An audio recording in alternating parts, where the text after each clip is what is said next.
Oula, très peu. Vraiment très très peu. Je ne pourrais pas prétendre pondre une étude sérieuse sur le sujet, hein. C'est pour ça que je ne peux pas donner de leçons aux parents. D'ailleurs, de quel droit pourrais-je leur donner des leçons? Je ne peux partager que le fruit de mon expérience. Voilà, le fruit des observations que j'ai faites année après année et que je fais encore dans mon cabinet. C'est-à-dire, je suis juste pragmatique. Et je me suis toujours efforcé de tenir aux parents un discours pragmatique, c'est-à-dire sans faire celui qui sait, hein, ni sans les culpabiliser. Qu'est-ce que ça signifie, je suis pragmatique? Qu'est-ce que ça signifie? Ça signifie que je ne construis pas des théories. Voilà, je constate, c'est tout. Je constate une hypertrophie de l'ego, je constate une intolérance mais manifeste à la frustration, la création d'enfants vulnérables, c'est-à-dire tout l'opposé de ce à quoi les parents croyaient s'être attachés pendant des années et des années. Et tout ça parce que il y a eu et il y a encore une incapacité, pour des raisons très diverses, nous y reviendrons peut-être tout à l'heure, une incapacité à inscrire l'enfant dans le réel. Voilà, l'enfant ne doit pas être sacré au point d'abandonner le rôle de tuteur des parents. Et quand je dis tuteur, c'est au sens le plus mécanique, hein, c'est-à-dire ce qui soutient et ce qui donne la direction. Ce que vous dites, c'est que l'enfant a été trop longtemps mis au centre? Exactement, exactement, parce que en agissant ainsi, on a oublié complètement l'autorité. Et trop de permissivité, trop d'autonomie, à un certain moment, ça devient délétère pour l'enfant, parce que plus aucun frein ne vient ralentir et même stopper sa toute-puissance. La conséquence, eh ben, c'est que cette toute-puissance devient chez lui une certitude, une évidence. Son envie prévaut sur tout le reste. C'est-à-dire qu'il peut tout avoir, il peut tout faire, il peut tout décider selon son envie à lui. Or, il y a chez les enfants des étapes de la toute-puissance. Étapes auxquelles eh bien, les parents doivent être attentifs. C'est tout. Davantage qu'au stade de développement? Ni plus ni moins. Je ne peux pas dire que les uns invalident forcément les autres, hein. Au contraire, j'estime qu'ils se complètent. Ce n'est pas l'attention portée au stade de développement de l'enfant qui fait les enfants rois, hein. C'est le laxisme des parents. Une peur de mal faire, une peur de poser des limites trop strictes, une incapacité à regarder l'imposition d'une limite nécessaire. Si on laisse en permanence l'enfant dans le principe de plaisir, si à un certain moment on ne lui impose pas le principe de réalité, qu'est-ce que ça donne? À force de décider de tout, à force d'être laissé dans la possibilité de décider de tout, eh ben, son sentiment de toute puissance, et c'est normal, va enfler jusqu'à s'accaparer le pouvoir de décision parentale. Et ça concerne absolument tous les domaines, tout et n'importe quoi. Ça peut être le choix des loisirs, le choix de l'alimentation, dans quelles circonstances on peut parler, où on doit se taire, etc., etc. Mais pourtant, ces enfants montrent généralement qu'ils ont confiance en eux. Ils ont une bonne image d'eux-mêmes. Ah, c'est sûr, ça, comment ne pourrait-on pas avoir de l'estime de soi, une bonne image de soi, une super confiance en soi, si l'on a toujours été éduqué dans l'idée que l'on peut tout faire, tout choisir, tout décider. Mais et la relation aux autres, la relation à la loi? Eh bien, la rencontre du principe de réalité auquel ces enfants ne manqueront pas de se cogner, cette rencontre va être difficile. Vous savez, les enfants que j'ai pu recevoir lorsqu'ils avaient environ 6 ans et dont j'ai vu peu à peu l'évolution, ils se retrouvent souvent en échec scolaire. Ils ont du mal avec la persévérance, la ténacité, ils ont du mal avec la notion de l'effort nécessaire pour construire un chemin et aller au bout de ce chemin. Et donc contrairement à ce qu'on imagine, ces enfants deviennent souvent des enfants vulnérables.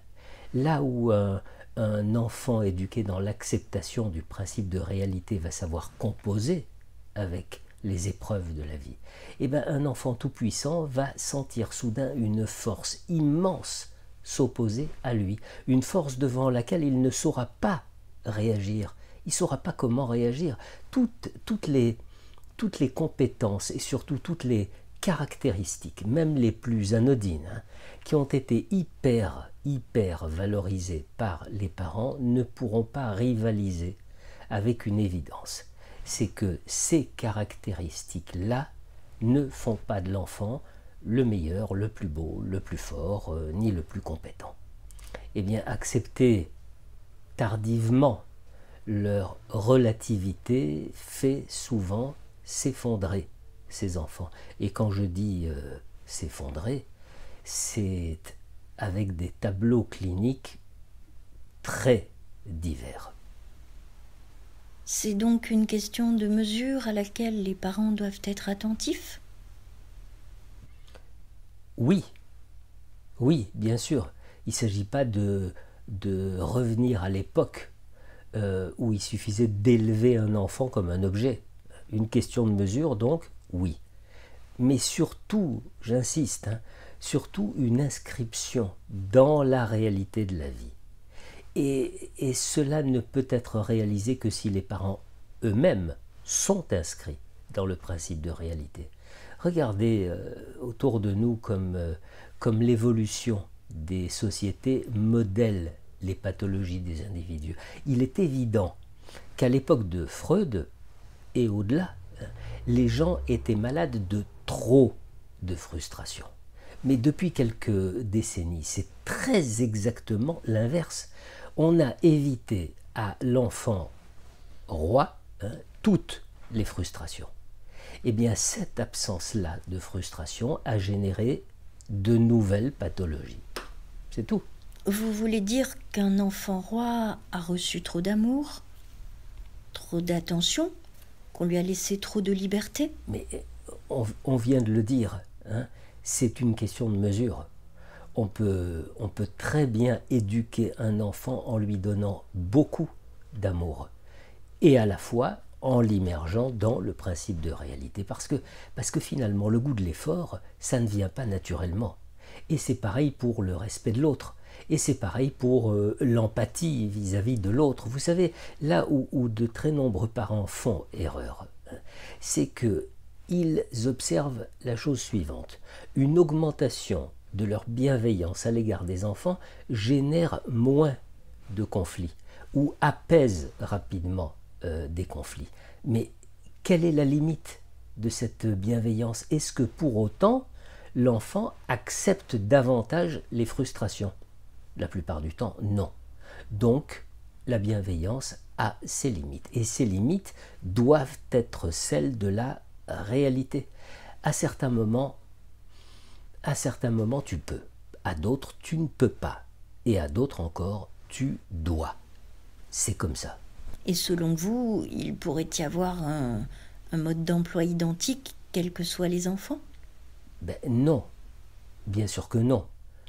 À la base, il y a tout de même ce qui rend un être singulier. Ne pas reconnaître cette singularité et appliquer un modèle identique à tous les enfants serait quelque chose de complètement absurde. Les parents ont à leur disposition un certain nombre de curseurs, sur lesquels ils peuvent agir. En revanche, ils ont l'impératif de laisser au principe de réalité une place suffisamment large dans l'éducation de leurs enfants. Ni tout répressif, ni tout bienveillance. Exactement. Quand je disais tout à l'heure que je suis pragmatique, être pragmatique, c'est tout simplement être rationnel. C'est tout. Et puis, Et puis il y a une chose sur laquelle il faut insister, une chose qui échappe et qui échappera toujours à la théorie. Qu'on le veuille ou non, c'est le déterminisme. Hein.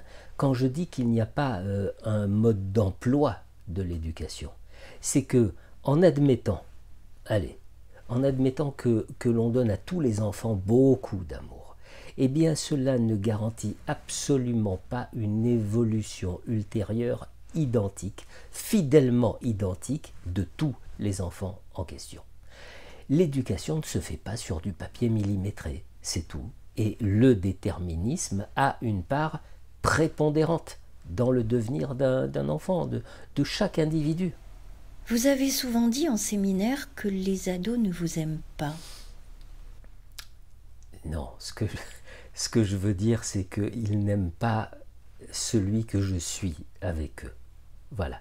La plupart des ados venus vers moi sont évidemment venus pousser, mais pousser très fort, hein, contraints par leurs parents. Ça va pas, donc tu dois aller voir un psy. Bon. Mais quand il y a un problème de conflit entre un ado et ses parents, il ne faut pas limiter le soin à l'adolescent. Dans un conflit, eh ben, chacun a sa part de responsabilité. Si l'enfant a été élevé dans une grande liberté, pour ne pas dire un grand laxisme, mais jusqu'au moment où ce laxisme est devenu gênant pour l'environnement familial, ben évidemment que l'enfant ne va pas apprécier que moi, un étranger, je pose un cadre strict. Ses parents n'ont pas su le poser. Eh ben, ce cadre, il faut bien qu'il existe quelque part. Il faut bien que quelqu'un en montre la nécessité. S'il n'existe pas non plus chez le psy, alors tout le monde baisse les bras et on abandonne le travail. Donc, c'est vrai, les adolescents n'aiment pas que je pose un cadre auquel ils ne sont pas habitués et généralement, c'est ce qui explique qu'ils ne veuillent pas revenir.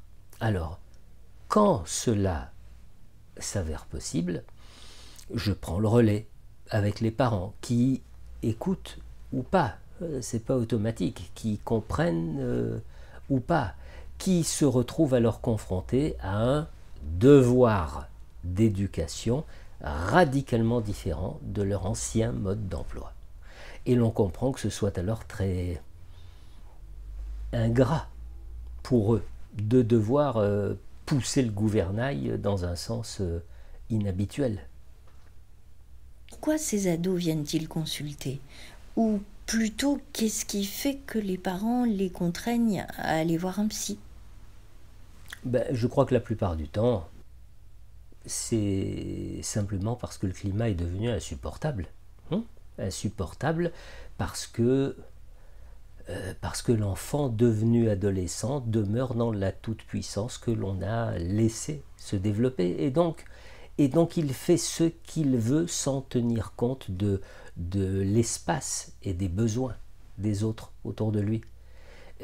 Et puis il y a aussi des conséquences à l'extérieur de la cellule familiale, c'est-à-dire des relations qui deviennent de plus en plus difficiles avec l'autre en général, des situations d'échec scolaire, de la violence, des dépressions, des addictions, etc.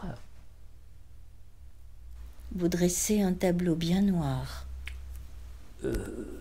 Tempérons un peu la chose, hein. Je n'en fais pas pour autant une généralité. Mais qu'est-ce que vous voulez? Passer d'une quasi totale liberté, d'un je peux tout en contrainte, hein, liée à la réalité, ça vous envoie quand même une sacrée gifle. Hein.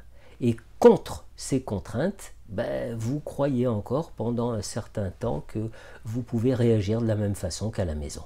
Mais quand vous vous apercevez que ça n'est pas le cas, quand vous vous apercevez que vous devez payer la note de la violence, la note des devoirs pas faits, des leçons pas apprises, la note de l'indifférence aux autres, la note de l'écrasement des autres, là c'est une autre histoire. Hein. C'est-à-dire ce que l'on doit apprendre très tôt à un enfant, c'est la capacité à différer un plaisir. Or, c'est très difficile de le faire dans une société comme la nôtre, qui est une société ultralibérale, une société de consommation où tout est fondé sur l'immédiateté. Eh bien, être capable de différer, c'est être capable de vivre le chemin qui va du désir à la satisfaction de ce désir. Et ce chemin passe la plupart du temps par des efforts, des contraintes, des écueils, des frustrations à accepter. Eh bien, je crois qu'il faut dire à l'adolescent que ce chemin est un chemin inévitable. Même si ce n'est pas gai, tu dois en passer par là. Et est-ce que, selon vous, une éducation sans frustration est récupérable chez l'adulte? Pas chez tous. Voilà, là encore, c'est être réaliste et pragmatique. Pas chez tous. Mais généralement, même si c'est douloureux, eh bien, le jeune adulte finit par comprendre qu'il n'est pas tout puissant et qu'il a à composer avec un certain nombre de limites. Ne serait-ce que les limites du travail, c'est-à-dire un respect des horaires, un respect du travail à accomplir, un respect de la hiérarchie, etc. En fait, le mot qui me vient et qui a été utilisé par Freud, c'est le mot de rééducation. Voilà, une rééducation qui passe forcément par l'expérimentation de nouvelles expériences, qu'elles soient professionnelles, sentimentales, amicales ou ce que vous voulez. Mais en matière de rééducation, ma toute petite expérience en la matière m'a plutôt confronté à des évolutions douloureusement enquistées, des choses chronicisées, si vous voulez, plutôt qu'à des transformations positives majeures.